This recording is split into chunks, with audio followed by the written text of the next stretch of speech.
My abusive stepbrother tried to steal my inheritance after our parents' death. When he broke into my apartment, I took him to the court.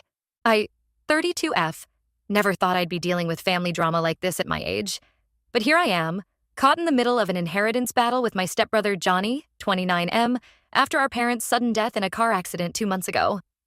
My mom passed away when I was 10 from breast cancer. It was a long, painful battle that took its toll on our entire family. I remember spending countless hours in hospital waiting rooms, watching my mom slowly fade away. After she died, it was just me and my dad for a few years. We were incredibly close during that time, leaning on each other for support as we navigated our grief. When I was 14, my dad met Simone at a grief support group. They bonded over their shared experiences. Simone had lost her husband to a heart attack a few years prior. They got married a year later, and suddenly I had a new stepmom and stepbrother. Johnny was 12 at the time, and, to be honest, a total nightmare from day one. I tried to be welcoming to Johnny at first. I remembered how lonely I felt after losing my mom and thought maybe he was acting out because of his own grief. But it quickly became clear that Johnny's issues ran deeper than that. Growing up, Johnny was always causing trouble. He'd break my things, invade my privacy, and make my life miserable whenever he could. I remember one incident when I was 15. I had just gotten my first diary, a gift from my dad. I came home from school one day to find that Johnny had not only read it, but had torn out pages and scribbled crude drawings all over it. When I confronted him, he just laughed and said I shouldn't have secrets in our family. My dad and Simone tried to intervene, but nothing seemed to work. They sent Johnny to counseling, tried different disciplinary methods, but he always found a way to manipulate the situation. As we got older, Johnny's behavior only escalated.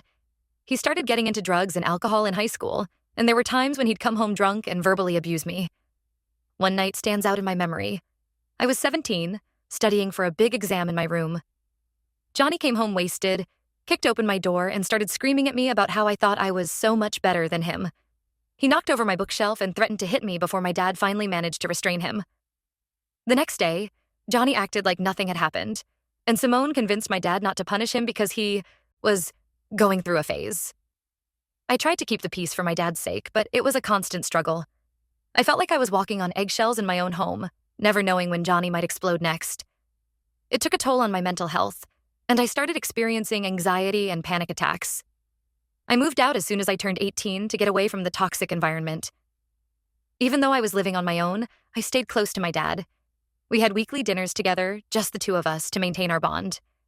During these dinners, my dad would often express his concerns about Johnny's behavior and his addiction issues. He confided in me that he was worried about Johnny's future and how he might handle any inheritance. I remember one conversation vividly. It was about a year ago, and my dad looked particularly tired. He told me that Johnny had been arrested for drug possession, but that Simone had bailed him out. My dad was torn between wanting to help his stepson and fearing that he was enabling destructive behavior. He mentioned that he was thinking of changing his will to protect the family assets from Johnny's addiction, but he was worried about how Simone would react. Fast forward to 2 months ago. I got the call that changed everything. My dad and Simone had been in a terrible car accident on their way home from a weekend getaway. They were both killed instantly. The shock and grief were overwhelming. Despite our difficult relationship, I reached out to Johnny, thinking we could at least support each other during this difficult time. But Johnny had other plans. Within days of the funeral, he started harassing me about the inheritance. He claimed that since he was the real son, he's my stepbrother, but whatever, he deserved everything. He started showing up at my apartment unannounced, leaving threatening voicemails, and even tried to break in once when I wasn't home. I later found out that Johnny's uncle, his mom's older brother, was behind a lot of this. Uncle Dave has always been bad news. He's got a criminal record and has been in and out of jail. I remember meeting him at Simone and my dad's wedding. He spent the entire reception trying to scam money out of the other guests. Apparently, he's been filling Johnny's head with all sorts of ideas about how to get the inheritance. Things came to a head last week when Johnny cornered me outside my workplace. He was clearly high on something and started screaming about how he'd make me sorry if I didn't sign over my share of the inheritance. He even took a swing at me, but luckily a coworker intervened before things got worse. As he was being pulled away, Johnny shouted that he knew where I lived and that I'd better watch my back. I'm at my wit's end. I've been trying to live peacefully and grieve for my dad and Simone, but Johnny won't let up. I don't want to cave to his demands. My dad worked hard for what he had, and I know he wouldn't want Johnny to blow it all on drugs. Plus, I have my own future to think about. I've been saving up to go back to school and finish my degree, something my dad always encouraged me to do. I've decided to fight back. I've reached out to my Uncle Rob, my dad's brother, for help. Uncle Rob has always been a supportive presence in my life. When my mom died, he practically moved in with us for a few months to help my dad cope and make sure I was taken care of. He never quite approved of Simone, feeling that she and my dad rushed into marriage, but he always tried to be polite for the family's sake. Uncle Rob has offered to help me navigate the legal side of things. We're going to contest Johnny's claims in court and make sure my dad's wishes are respected. Uncle Rob has also insisted on staying with me for a while, worried about my safety given Johnny's threats. I feel guilty for having to fight with family like this, especially so soon after losing my dad and Simone. But I also know I can't let Johnny bully me into giving up what's rightfully mine. I'm scared of what he might do next, but I'm trying to stay strong. There are moments when I find myself thinking back to when Johnny first came into our lives. He was just a scared kid who'd lost his dad, same as me. I wonder if things could have been different if we'd connected over our shared loss instead of becoming adversaries. But then I remember all the years of abuse and manipulation, and I know I can't let those fleeting moments of sympathy cloud my judgment. Has anyone else dealt with inheritance trauma like this? Any advice on how to handle an abusive family member during a time like this? I could really use some support right now. I'm trying to stay strong, but between the grief of losing my dad and the stress of dealing with Johnny, I feel like I'm barely keeping it together. Update 1. It's been about a month since my last post, and a lot has happened. Thank you all for your supportive comments and messages. They've really helped me stay strong through this difficult time. First, the legal battle has officially begun. Uncle Rob helped me find a great lawyer who specializes in estate disputes. We've filed the necessary paperwork to contest Johnny's claims on the inheritance. The initial hearing is scheduled for next month.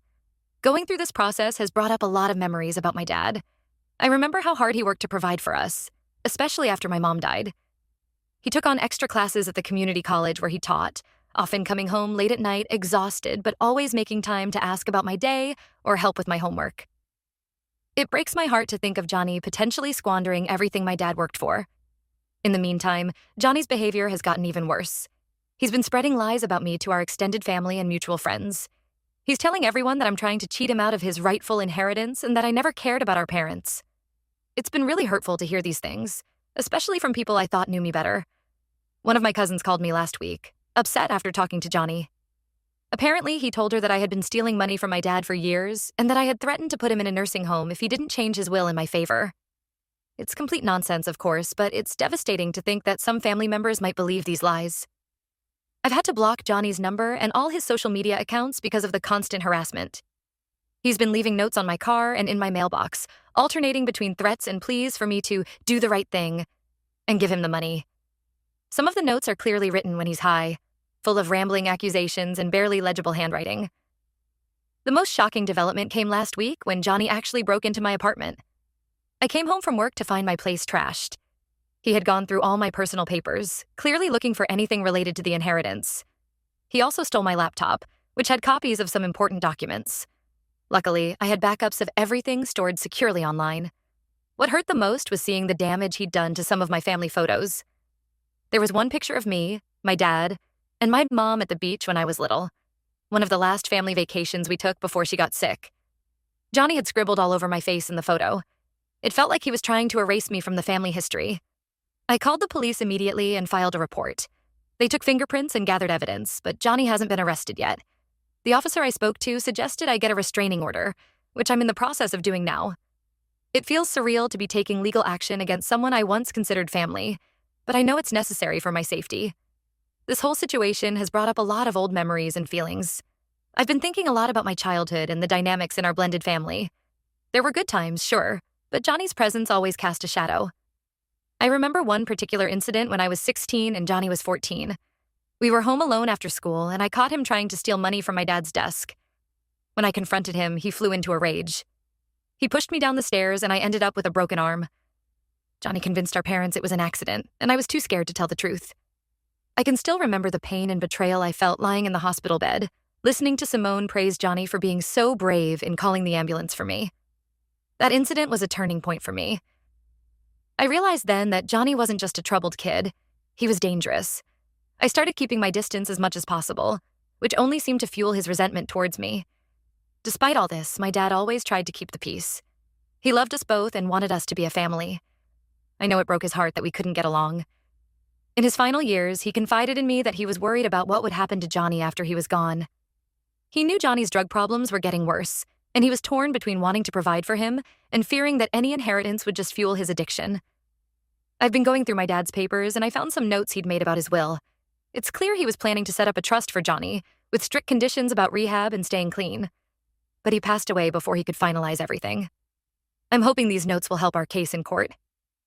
Uncle Rob has been an incredible support through all of this. He's been staying with me for the past week to help me feel safer. He's also been reaching out to other family members to counter Johnny's lies and explain our side of the story. It's been comforting to have him around. In many ways, he reminds me of my dad, and it's helped me feel connected to my family history in a positive way. I'm trying to stay focused on the legal process and not let Johnny's actions get to me. But I'd be lying if I said I wasn't scared. I'm worried about what he might do next, especially with Uncle Dave egging him on. I've started having nightmares about Johnny breaking in while I'm sleeping or attacking me on the street. I'm looking into additional security measures for my apartment and considering moving to a new place that Johnny doesn't know about. It's frustrating to feel like I'm the one who has to uproot my life when I haven't done anything wrong. Despite everything, there are moments when I feel guilty. Johnny is still the little brother I once knew, somewhere deep down. I remember when he first moved in, how excited he was to show me his comic book collection and how he wanted us to build a treehouse together. I wonder if things could have been different if we'd gotten him help earlier, or if I'd tried harder to connect with him. But then I remind myself of all the pain he's caused and the way he's acting now. And I know I'm doing the right thing by standing my ground. I'll update again after the court hearing next month. Thanks again for all your support. It means more than you know. Update 2.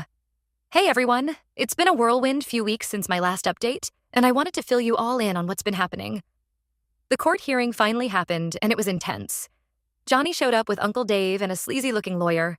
They tried to paint me as the villain, claiming I had manipulated my dad into cutting Johnny out of the will. It was hard to sit there and listen to their lies, but my lawyer did an amazing job of presenting our case. We submitted the notes I found in my dad's papers about his plans for Johnny's inheritance.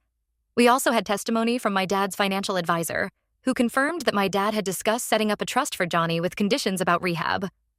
One of the most emotional moments came when my high school guidance counselor testified. She spoke about the times I had come to her, upset and scared about Johnny's behavior at home. She also mentioned how my grades had suffered during that time due to the stress. It was validating to have someone else confirm the impact Johnny's actions had on me. The judge seemed to see through Johnny's act pretty quickly. She wasn't impressed by his erratic behavior in court or the fact that he showed up clearly under the influence of something. At one point, Johnny started yelling at me from across the courtroom, calling me a lying bitch and threatening to make me pay. The judge had to threaten him with contempt of court to get him to calm down. In the end, the judge ruled largely in my favor. The bulk of the inheritance will come to me, with a smaller portion set aside in a trust for Johnny. The trust has strict conditions. He'll only get access to the money if he completes a rehab program and stays clean for a year.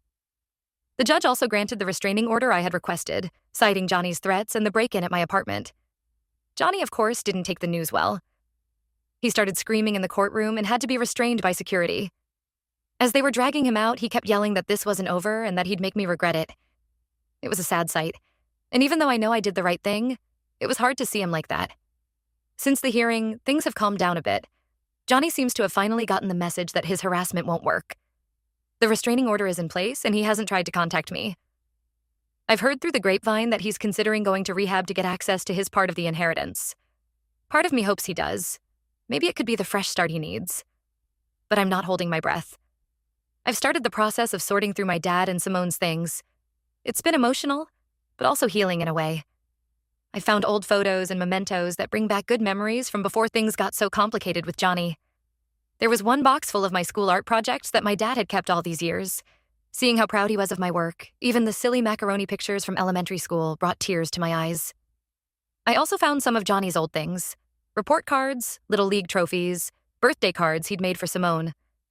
It was a stark reminder of the little boy he once was, before drugs and anger took over.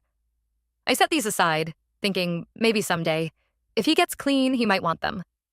Uncle Rob has been helping me make plans for the inheritance. We're looking into setting up a scholarship fund in my dad's name at the local community college where he taught for years. I think he would have liked that. We're also considering donating to a local rehab center, in hopes that it might help other families avoid the pain we've gone through with Johnny's addiction. I'm still processing everything that's happened, and I know it will take time to fully heal from this experience. Some days are harder than others. I'll catch myself reaching for the phone to call my dad and share some news, only to remember he's gone. The grief hits me in waves, compounded by the stress of the legal battle and Johnny's actions. I've started seeing a therapist to help me work through everything. It's been helpful to have a space to talk about my complicated feelings towards Johnny and my fears for the future. My therapist has been encouraging me to focus on self-care and rebuilding my life, reminding me that it's okay to prioritize my own well-being. One unexpected outcome of this whole ordeal has been reconnecting with some old friends from high school. After hearing about what happened, a few of them reached out to offer support. It's been nice to reminisce about happier times and to have people in my life who knew me before all this drama started. I'm still cautious about my safety, but I'm trying not to let fear control my life. I've installed a security system in my apartment and have been taking self-defense classes. It helps me feel more in control of my situation. As for my relationship with Johnny, I honestly don't know what the future holds. Right now, I need space and time to heal. Maybe someday, if he gets help and shows real change, we might be able to have some kind of relationship. But for now, I'm focused on protecting myself and honoring my dad's memory. I'm grateful for the support I've received from this community and from the people in my life who have stood by me. Your kind words and advice have been a lifeline during this difficult time. I'm not sure what the future holds, but I'm taking it one day at a time. I'm trying to focus on the positive changes I can make in my life and the ways I can carry forward my dad's legacy. Thank you all for listening and for being there throughout this journey. I'll update if anything significant changes, but for now, I'm going to focus on healing and moving forward.